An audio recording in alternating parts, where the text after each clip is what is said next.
Hello everyone, welcome. I'm Dr. Sushma, Assistant Professor in History. Now today topic is the Battle of Plassey. आज हम प्लासी की लड़ाई के कारण तथा उसके सामाजिक, आर्थिक तथा राजनीतिक प्रभावों का वर्णन करेंगे। भारत में ब्रिटिश आगमन 1600 ईस्वी से माना जाता है। उस काल में डच, पुर्तगाल, ईस्ट इंडिया कंपनी, फ्रांसीसी आदि ऐसी कई कंपनियां थी जो सिर्फ अपनी आर्थिक लाभ के लिए भारत पर अपना प्रभुत्व स्थापित करना चाहती थी। परंतु इन सब कंपनियों में से देखा जाए तो सिर्फ ईस्ट इंडिया कंपनी को सफलता प्राप्त हुई। 1947 तक भारत में ब्रिटिश राज कायम रहा। यदि हम 1600 से लेकर 1947 के काल को अलग अलग भागों में बांटना हो तो हम इसको 3 भागों में बांटते हैं। 1600 से लेकर 1757, जिसमें कि केवल उन्होंने व्यापार किया।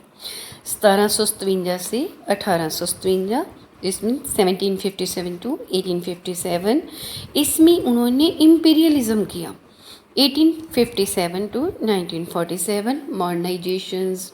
देन उन्होंने जो अपना यहाँ पर नीतियाँ लागू की, अपने कानून बनाए, अपना इंग्लैंड की डेवलपमेंट के लिए ड्रेन ऑफ वेल्थ किया, इन सब इस फेज में हम कर सकते हैं। लेकिन यहाँ पे हम से पहले 1600 से 1947 जब वो भारत में आए तो उन्हें भारत की जो राजनीतिक दशा और आर्थिक दशा जो थी वो सबसे उन्हें अच्छी लगी, क्योंकि जो आर्थिक दशा थी भारत की वो इतनी अच्छी थी कि उस समय भारत को सोने की चिड़िया कहा जाता था।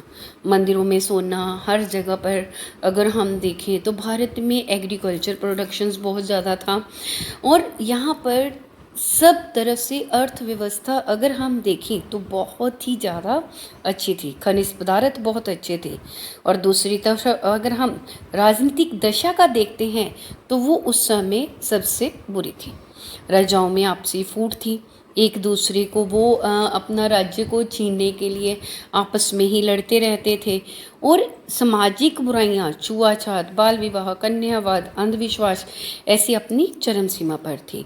इसी का जो अवस्था का अंग्रेजों ने फ़ायदा उठाया और उन्हें लगा कि हमें आर्थिकता के साथ साथ भारत की राजनीति में भी दखल देने का हमें कोशिश करनी चाहिए। और ये उनकी सबसे पहली जो थी वो थी 1757, 1757 प्लासी की लड़ाई से उनका साम्राज्यवाद शुरू होता है। उस समय 1757 अगर हम देखते हैं तो सबसे पहले जो भारत में उन्होंने अपना राज्य स्थापित किया वो 1757 ईस्वी में प्लासी की लड़ाई के साथ उनका भारत की राजनीति में आगमन होता है। तो उस समय सबसे पहले अलीवर्दी का की हत्या के बाद उसका जो बेटा था सिराजुद्दौला गद्दी पर बैठा। अगर हम प्लासी की लड़ाई के कारणों को देखते हैं तो ऐसे बहुत से कारण हैं जो कि बहुत इम्पॉर्टेंट है। तो इसमें से सबसे पहले आता है जो सिराजुद्दौला गद्दी पर बैठा तो उस समय अंग्रेज़ों को अपना उपाधियाँ दी जाती थी। जो उस समय के नवाब होते थे, अंग्रेज उनको उपाधियाँ देना, इनाम के रूप में कुछ ना कुछ उपहार देना, जिससे कि वो लालच में आकर उनको अपने राज्य में अहम भूमिका देते थे। दूसरी तरफ सिविल वॉर, जो गृह युद्ध होते थे, सिविल वॉर मीन्स गृह युद्ध, जो कि आपस में ही उस समय के जो मंत्री थे, हिंदू ये नेता थे, तो ये आपस में लड़ते रहते थे, जिसका कि अंग्रेज़ों ने फ़ायदा उठाया। उस समय उनको जैसे मीर जाफ़र का हम देख लेते हैं तो उन्होंने मीर जाफ़र को कहा कि तुम हमारा साथ दो, हम तुम्हें इतना पैसा, इतना कुछ उपाधियाँ, इवन तुम्हें हम भारत का राजा भी बना देंगे। यहाँ तक कि जो उस समय की हिंदू जनता थी वो इस्लाम के अगेंस्ट थी। मंत्री जो थे जगत सेठ, वो क्या था, वो भी क्या चाहता था, इस्लाम धर्म को ख़त्म करके वहाँ पर हिंदू राज लाना चाहता था। और इस सब चीज़ों का, चाहे वो सिविल वॉर थी, चाहे वो जनता का विरोध था, चाहे जो मंत्रियों का विरोध था, उन सब ने किसको हेल्प की, इन्होंने अंग्रेज़ों की हेल्प की। एक सबसे इम्पॉर्टेंट पार्ट आता है दस्तक। अब बताए what is the meaning of Dastak. Dastak का मतलब था एक ये एग्रीमेंट लेटर होता था जिसको कि उस समय के नवाबों ने, चाहे जैसे सिराजुद्दौला था या अली वर्दी खां था, उन्होंने ये अंग्रेज़ों को दिया दस्तक। वो एक एग्रीमेंट लेटर थी भी, तुम लोग इसको लेकर बिना चुंगी कर दिए हुए व्यापार कर सकते हो।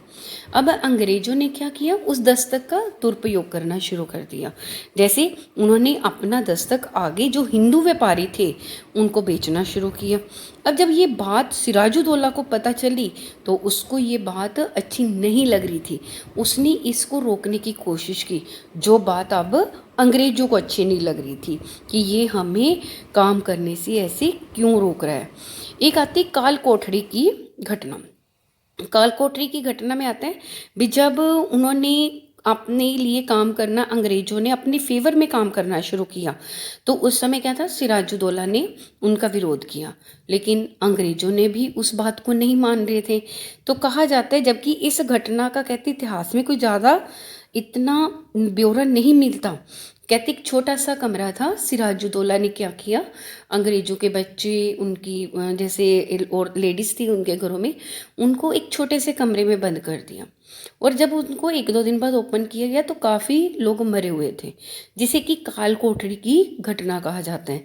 लेकिन इसमें जो रूम की मेजरमेंट दी हुई है, जितनी लोगों का वर्णन किया गया है, वो बात इसमें नहीं मिलती।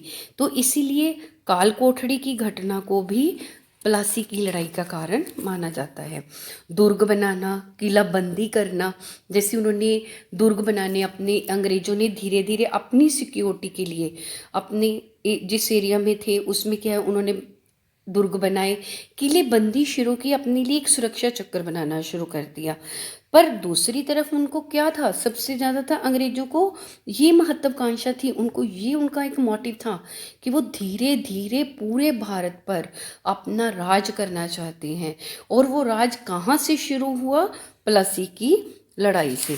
तो अब दूसरा एक जो मेन कारण आता है फ्रांसीसियों के विषय में, कहते अंग्रेज़ों को ये डर था कि अंग्रेज़ों की तुलना में अगर उस समय देखा जाए तो फ्रांसीसियों की स्थिति बहुत अच्छी थी। चंदन नगर, हुगली में उनके व्यापारिक केंद्र थे।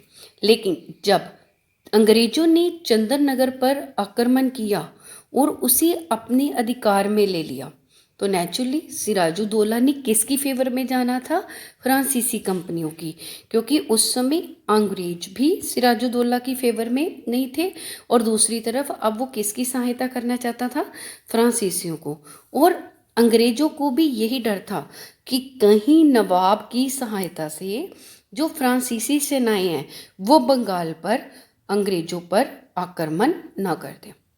और अब इस डर को दूर करने के लिए अंग्रेज़ों के पास सिर्फ एक ही रास्ता था, वो था सिराजुद्दौला को मारना। तो इसी कारण जो मीर जाफ़र था, अब उसने और भी ज़्यादा षड्यंत्र करना, सिराजुद्दौला के अगेंस्ट करना शुरू किया, ताकि उस जो अंग्रेज़ हैं उसको अगला राजा बना दें। तो इसी सब कारणों के कारण, जैसे उन्होंने हिंदू जनता ने विरोध करना शुरू किया हुआ था, उसके मंत्रियों ने विरोध करना शुरू हुआ था, दस्तक का बहुत ज़्यादा दुरुपयोग हो रहा था। इन सब कारणों के कारण तो 1757 में प्लासी नामक स्थान पर प्लासी की लड़ाई हुई। अब में इसमें क्या था, तकरीबन सिविल वॉर के कारण ज़्यादा लोग किसका साथ दे रहे थे, चाहे वो मंत्री थे, चाहे वो उनके घर के मतलब थे जो, वो भी अंग्रेज़ों का साथ दे रहे थे, हिंदू मंत्री, जनता। और जब सब तरफ से सपोर्ट इनडायरेक्ट रूप से अंग्रेज़ों को मिल रही थी तो इसी कारण इस लड़ाई में सिराजुद्दौला की हार हुई और अंग्रेज़ों की जीत हुई। सिराजुद्दौला इस लड़ाई में मारा गया और अंग्रेज़ों को जीत मिली। अब इस लड़ाई का अगर हम रिजल्ट देखें, परिणाम देखें, तो ये अंग्रेजों की पहली विजय थी, जिसने कि अंग्रेजों को ये बता दिया कि हम आने वाले टाइम पर पूरा धीरे धीरे इस पूरे भारत पर अपना अधिकार कर सकते हैं। और उनका ये सपना पूरा हुआ पंजाब की जीत के बाद। हम इसीलिए हम 100 years इन 1757 टू 1848 तक जो चला, ये साम्राज्यवादी काल था। अंग्रेजों ने इस काल में 1757 टू 1848 तक पूरे भारत पर अपना राज कायम किया। स्टार्टिंग की उन्होंने प्लासी से, और जो अंत में सबसे अंत में उन्होंने अपना अंग बनाया किसी को अपने राज्य का अंग्रेजों ने, तो वो पंजाब था। इसीलिए अब उन्हें क्या लग रहा था, आर्थिक हानि जो थी और भी जो थी उनको हुई, लेकिन अब उन्होंने क्या किया, ड्रेन ऑफ वेल्थ का शुरू किया। अब उन्होंने वहाँ से कच्चा माल सस्ता लेना शुरू किया, बने हुए माल को ज़्यादा उन्होंने जो था कम रेट पर लेकर इंग्लैंड को भेजना शुरू कर दिया। जो दस्तक ऑलरेडी सिराजुद्दौला ख़त्म करना चाहता था, लेकिन मीर जाफ़र के गद्दी पर बैठते ही उसने क्या किया, इस दस्तक को दोबारा से लगा दिया। अब अंग्रेज़ों को क्या लगा, उनका जो सबसे बड़ा मोटिव था क्या, भारत पर अपना राजनीतिक दखल देना, वो अब उनका शुरू हो चुका था, क्योंकि उन्होंने सबसे पहले बंगाल पर अधिकार किया प्लासी की लड़ाई के बाद। लेकिन अब उन्हें क्या लग रहा था कि वो धीरे धीरे भारतीय राजनीतिक और आर्थिक दोनों पक्ष से क्या हो सकते हैं, यहाँ पर ज़्यादा अपनी जो सिचुएशन है वो स्ट्रॉन्ग कर सकते हैं। तो इसीलिए अपनी स्थिति को स्ट्रॉन्ग करने के लिए सबसे पहले अंग्रेजों ने इस प्लासी की लड़ाई को अपना आधार बनाया और धीरे धीरे पूरे भारत पर अपना अधिकार किया। तो इसी कारण हम इतिहास में देखते हैं तो प्लासी की जो लड़ाई थी वो बहुत ही महत्वपूर्ण लड़ाई थी, और इसने अंग्रेजों को भारत पर अपना जो था साम्राज्य स्थापित करने में सहायता की। इसी के साथ हम इस प्लासी की लड़ाई के कारण और जो परिणाम है उसके आपको, मुझे लगता है ये आप सब स्टूडेंट्स के लिए बहुत हेल्पफुल होंगे। और इसी के साथ मैं आप सबका शुक्रिया करना चाहती हूँ भी। आप इस विषय पर अपना कोई भी लाइक या कमेंट्स जो भी है वो आप ज़रूर कीजिए। धन्यवाद। Thank you so much.